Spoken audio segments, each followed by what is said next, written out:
فرزند زہرا یہ حالات برے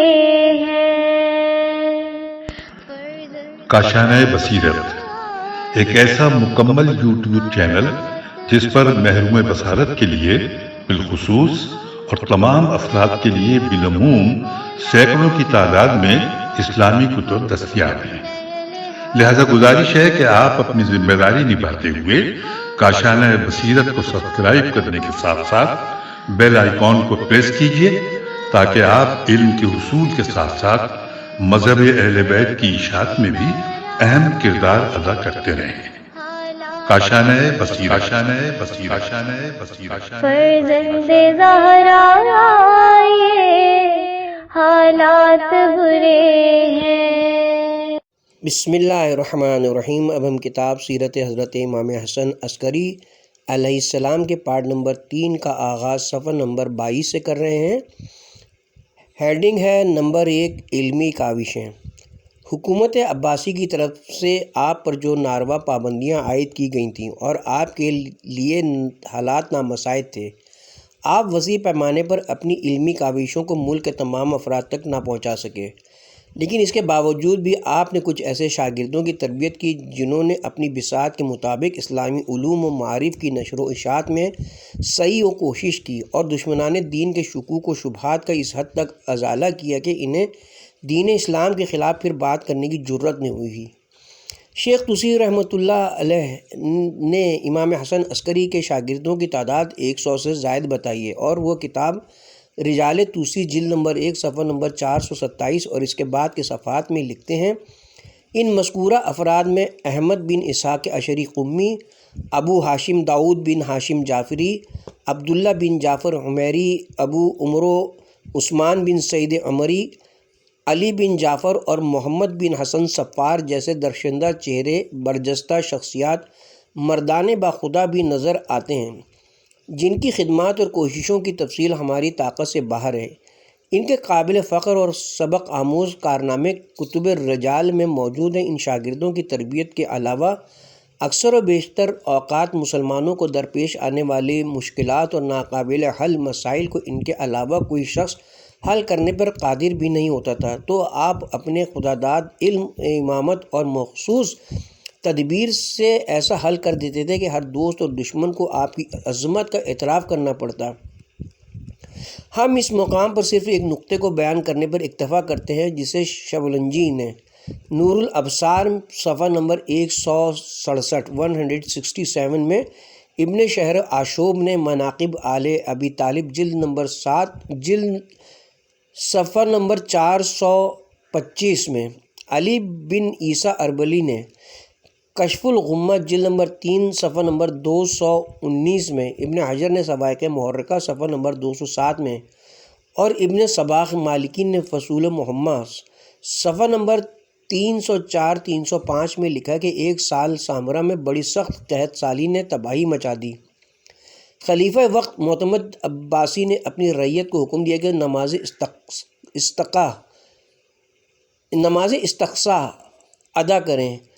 تاکہ اللہ تعالیٰ قحط سالی کو دور فرمائے۔ لوگ 3 دن تک مسلسل نماز ادا کرتے رہے، لیکن بارش کا ایک قطرہ بھی نہ برسا۔ چوتھے دن جاسلیک عیسائیوں کا پوپ اعظم راہبوں اور اپنے ہم مسلک لوگوں کو لے کر صحرا کی طرف چلے گئے۔ ان راہبوں میں سے ایک شخص جب بھی اپنے ہاتھ آسمان کی طرف اٹھاتا، فوراً موسلا دھار بارش برسنا شروع ہو جاتی۔ دوسرے دن بھی جاسلیک نے یہی کام کیا اور اس قدر موسلا دھار بارش برسی کہ لوگوں نے بارش کی بندش کی دعائیں مانگنا شروع کر دیں۔ اس حیرت انگیز کارنامے نے بہت سے لوگوں کی ایمان میں تزلزل پیدا کر دیا اور وہ اسلام سے بدظن ہو کر عیسائیت کی طرف مائل ہونے لگے، اور خلیفہ بھی اس صورتحال سے بڑا پریشان ہو گیا۔ اسے مجبوراً حضرت امام حسن عسکری علیہ السلام کی طرف رجوع کرنا پڑا، اور اس وقت وہ زندان میں تھے۔ انہیں زندان سے دربار میں لایا گیا اور درخواست کی کہ اپنے نانا کی امت کی خبر لیجیے کہ گمراہ ہو رہی ہے۔ امام علیہ السلام نے فرمایا، جاسلیک اور تمام راہبوں کو حکم دو کہ کل بروز منگل صحرا میں آ جائیں۔ خلیفہ نے کہا، اب لوگوں کو تو بارش کی ضرورت نہیں رہی، کیونکہ ان کی طرف سے بھی زیادہ بارش ہو چکی ہے، اب انہیں صحرا جانے کی کیا ضرورت ہے۔ امام نے فرمایا اس لیے کہ میں انشاءاللہ لوگوں کے تمام شکوک و شبہات دور کر دوں گا۔ خلیفہ نے پوپ اعظم اور تمام راہبوں کو صحرا میں آنے کا حکم دیا اور وہ سب دوسرے دن صحرا میں پہنچ گئے۔ ادھر امام حسن عسکری علیہ السلام بھی مسلمانوں کے ایک انبوہ کثیر کے ساتھ صحرا میں تشریف لے گئے۔ اب دعا کا سلسلہ شروع ہوا اور تمام راہبوں اور عیسائیوں نے دعا کے لیے ہاتھ اٹھا لیے۔ ہاتھوں کے اٹھتے ہی بارش کا سلسلہ شروع ہو گیا۔ یہ دیکھ کر امام علی مقام نے حکم دیا کہ فلاں راہب کے ہاتھوں کو پکڑ کر ان میں جو چیز موجود ہے اسے اٹھا کر میرے پاس لایا جائے۔ جب ہاتھوں کی تلاشی لی گئی تو انگلیوں کے درمیان کسی انسان کی ہڈی تھی۔ امام نے اس ہڈی کو لے لیا اور اسے ایک کپڑے میں لپیٹ کر راہب سے فرمایا اب مانگو دعا۔ راہب نے اب کے بھی دعا کے لیے ہاتھوں کو اٹھایا، لیکن اب اس کے برعکس ہوا، یعنی آسمان پر آئے ہوئے بادل بھی چھٹ گئے اور سورج اپنی پوری روشنی کے ساتھ چمکنے لگ گیا۔ لوگ حیران ہو گئے۔ خلیفہ نے امام علیہ السلام سے پوچھا اس ہڈی کا کیا ماجرا ہے؟ امام نے فرمایا یہ ہڈی انبیاء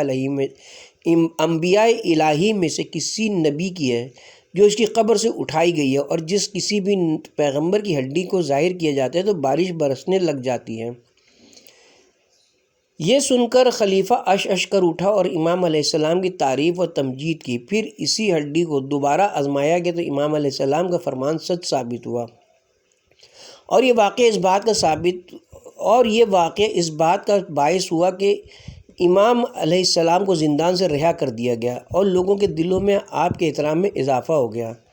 اور امام علیہ السلام نے بھی فرصت سے فائدہ اٹھاتے ہوئے اپنے دوسرے دوستوں کی رہائی کا بھی مطالبہ کر دیا جو اس وقت آپ کے ساتھ زندان میں تھے، تو وہ بھی آپ کے مطالبے کے مطابق رہا کر دیے گئے۔ نمبر 2 ہیڈنگ ہے شیعوں کے ساتھ رابطہ۔ حضرت امام حسن عسکری علیہ السلام کے زمانے میں تشیع مختلف مقامات اور متعدد شہروں تک وسعت پیدا کر چکا تھا، اور شیعہ دور دراز کے بہت سے علاقوں میں مرکزی حیثیت اختیار کر چکے تھے۔ کوفہ، بغداد، نیشاپور، قم، آبا، یاوا، مدائن، خراسان، یمن، رے، آذربائیجان، سامرا، جرجان اور بصرہ جیسے شہر شیعوں کے مرکز سمجھے جاتے تھے، اور ان شہروں میں سے سامرا، کوفہ، بغداد، قم اور نیشاپور کو بوجہ خصوصی اہمیت حاصل تھی۔ کتاب کا حوالہ کتاب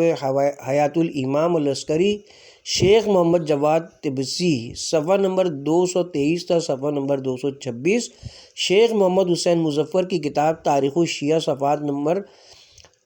62، 68، 102۔ شیعوں کے مرکزی مقامات کی وسعت اور ایک دوسرے سے دوری اس بات کا تقاضا کرتی تھی کہ ان کے درمیان ایک منظم رابطہ قائم کر دیا جائے، تاکہ ایک طرف تو شیعوں کا تعلق مرکز امامت سے قائم رہے اور دوسری طرف ان کے آپس کے باہمی روابط بھی مضبوط اور محکم ہو، تاکہ اس طرح سے انہیں دینی اور سیاسی رہنمائی بھی میسر رہے اور آپس میں ان کی اجتماعیت اور تنظیم بھی بحال رہے۔ اس قسم کی ضرورت کو حضرت امام محمد تقی علیہ السلام کے دور امامت میں محسوس کیا جانے لگا تھا۔ اسی سلسلے میں ہم نے حضرت امام محمد تقی علیہ السلام اور حضرت امام علی نقی علیہ السلام کی سیرت کے بارے میں بڑی وضاحت کے ساتھ بتایا تھا کہ مختلف علاقوں میں ائمہ نے اپنے شیعوں کے ساتھ اپنے وکلاء اور نمائندگان کے توسط سے رابطے قائم کیے ہوئے تھے، اور یہ سسٹم حضرت امام حسن عسکری علیہ السلام نے بھی قائم رکھا، اور نمایاں اور برجستہ شیعہ شخصیتوں سے اپنے نمائندے منتخب کر کے مختلف علاقوں میں منصوب فرماتے اور خود بھی انہی نمائندوں کے ذریعے مختلف علاقوں میں رہنے والے شیعوں کے حالات سے باخبر رہتے تھے۔ ان نمائندوں میں سے نیشاپور میں امام کے ایک نمائندے ابراہیم بن عبدہ کا نام لیا جا سکتا ہے کہ امام علیہ السلام نے اسحاق بن اسماعیل اور نیشاپور کے دوسرے شیعوں کے نام ایک مفصل خط تحریر فرمایا، جس میں اسلامی امہ کی ہدایت کے لیے امام اور امامت کے کردار کی تفصیل کے ساتھ وضاحت کی گئی تھی، اور ائمہ علیہم السلام کی اتباع کی اہمیت اور ضرورت کو نیز امام کے فرمان سے سرپیچی کے جرم کو تفصیل کے ساتھ ذکر کیا گیا تھا۔ امام علیہ السلام نے لکھا، اے اسحاق، تم ہی میری طرف سے ابراہیم بن عبدہ کی طرف میرے قاصد ہو، تاکہ وہ ہر اس بات پر عمل کرے جو میں نے محمد موسیٰ نیشاپوری کے ذریعے سے بتائی ہے۔ ساتھ ہی تم بھی اور تمام وہ لوگ جو تمہارے شہر میں ہیں، سب کا فرض بنتا ہے کہ اس پر عمل کرو۔ ابراہیم میرا خط سب کو پڑھ کر سنائیں تاکہ کسی کے لیے کسی قسم کے شک یا ابہام کی ضرورت باقی نہ رہے۔ خداوند عالم کی رحمتیں ہوں ابراہیم بن عبدہ پر، تم پر اور ہمارے تمام پیروکاروں پر، اور تمام وہ لوگ جو ہمارے پیروکار ہیں اور تمہارے شہروں سے تعلق رکھتے ہیں اور اس خط کو پڑھ رہے ہیں، اس علاقے کے تمام وہ لوگ جو حق سے منحرف نہیں ہوئے ہیں۔ غرض سب کا فرض بنتا ہے کہ وہ ہمارے مالی حقوق محمد بن عبدہ کے سپرد کر دیں اور وہ بھی یہ مال راضی کو دے دیں یا جس کے متعلق راضی کہیں۔ نوٹ: بظاہر اس راضی سے مراد احمد بن اسحاق رازی ہیں جو رائے کے بزرگ شیعوں میں سے ایک تھے اور وہیں پر امام حسن عسکری علیہ السلام کے نمائندہ تھے۔ اس خط میں ایک تو شیعوں کے مالی امور کی جمع آوری کا حکم دیا گیا ہے کیونکہ اس طرح سے شیعوں کی مالی حالت مستحکم ہوتی ہے، دوسرے معلوم ہوتا ہے کہ امام علیہ السلام کے نمائندوں کے بھی مختلف مراتب تھے اور ان میں سے ہر ایک نمائندہ کا اپنا ایک علاقہ ہوتا تھا، تیسرے یہ کہ ان نمائندوں کے مراتب بھی مختلف تھے اور خط میں اسی سلسلہ مراتب کو پیش نظر رکھا گیا ہے کہ ہر جگہ سے جمع شدہ مال ایک جگہ اکٹھا کیا جانا چاہیے اور آخر میں اصل وکیل کے پاس جمع ہو کر امام علیہ السلام کی خدمت میں جا پہنچے۔ غرض اس طرح کے امام علیہ السلام کے کئی خطوط مبارکہ ہیں جو امام علیہ السلام کے اپنے نمائندوں کے ساتھ قریبی تعلقات کے غماز ہیں جو شمار سے باہر ہیں، اور امام حسن عسکری علیہ السلام کے وکلاء کی فہرست میں سب سے پہلے جناب محمد بن عثمان عمری کا نام نظر آتا ہے اور انہی کے توسط سے امام علیہ السلام کے دوسرے وکلاء امام علیہ السلام سے رابطہ قائم کرتے تھے اور وہ عام طور پر مال امام اور دیگر چیزیں مثلاً ہدیے، تحائف وغیرہ انہی کے سپرد کرتے اور وہ امام حسن عسکری علیہ السلام تک پہنچا دیتے۔ ملاحظہ ہو کتاب اختیار معرفت الرجال توسی صفحہ نمبر 532، شیخ محمد تقی تستری کی کتاب قاموس الرجال جلد نمبر 1 صفحہ نمبر 215۔ واضح ہے کہ یہی محمد بن عثمان عمری حضرت امام حسن عسکری علیہ السلام کی شہادت کے بعد حضرت امام زمانہ عجل اللہ کے وکیل قرار پائے اور انشاءاللہ ہم آگے چل کر امام زمانہ کے حالات میں ان کی شخصیت، فضیلت اور عظمت کے بارے میں تفصیل سے روشنی ڈالیں گے۔ ہیڈنگ ہے قاصد اور خطوط۔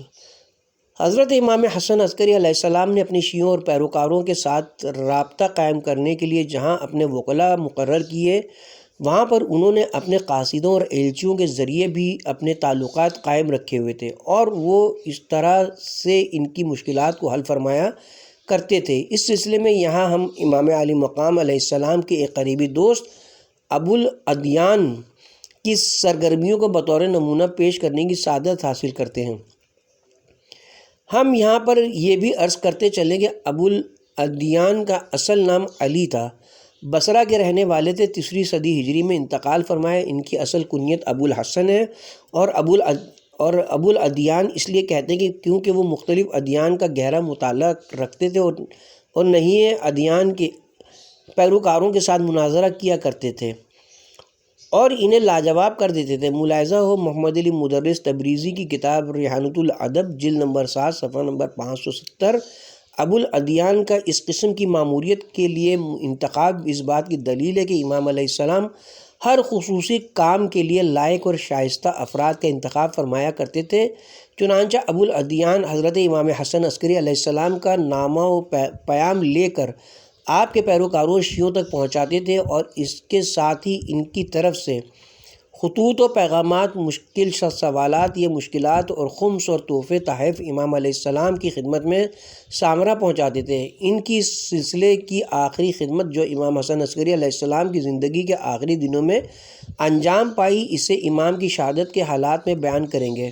قاصدوں اور ایلچیوں کے علاوہ امام حسن عسکری علیہ السلام نامہ و پیام سے بھی کام لے کر اپنے شیعوں کے ساتھ رابطے میں رہتے تھے، اس طرح سے وہ انہیں اپنی ہدایت کی چھتری میں لیے ہوئے تھے۔ امام علی مقام نے ابن بابویہ کے نام جو خط تحریر فرمایا تھا اور وہ اس قسم کے خطوط کا ایک نمونہ ہے جسے ہم آگے چل کر تفصیل سے ذکر کریں گے۔ علاوہ ازیں آپ نے 2 خطوط قم اور آبا یا آواہ والوں کے نام تحریر فرمائے۔ ان کے متن ہماری کتابوں میں محفوظ ہیں اور مناقب ابن شہر آشوب بہار الانوار مجلسی معاون الحکمہ فی کتاب الائمہ فیض کاشانی میں ملاحظہ کیے جا سکتے ہیں۔ اسی طرح دوسرے بہت سے خطوط حسن بن علی بن شعبہ کی کتاب تحفہ العقول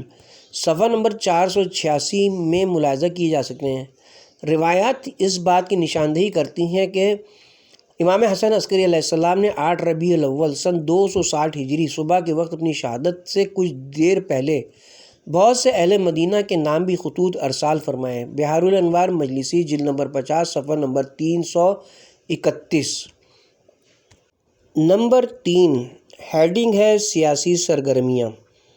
باوجود یہ کہ حضرت امام حسن عسکری علیہ السلام پر حکومت وقت کی طرف سے ہر قسم کی پابندیاں عائد کی جا چکی تھیں اور آپ کی سرگرمیوں پر کڑی نگرانی کی جاتی تھی، پھر بھی آپ مخفی سیاسی سرگرمیوں کی قیادت کر رہے ہوتے تھے اور بہت ہی بہترین اور ظریف مخفی طریقہ کار سے ایسی فعالیت کو جاری رکھے ہوئے تھے جس پر دربار کے جاسوسوں کی نگاہیں کیا افکار اور خیالات تک کا گزر نہیں ہو سکتا تھا۔ مثلاً نمبر 1 عثمان سعید عمری، جو حضرت امام حسن عسکری علیہ السلام کے معتمد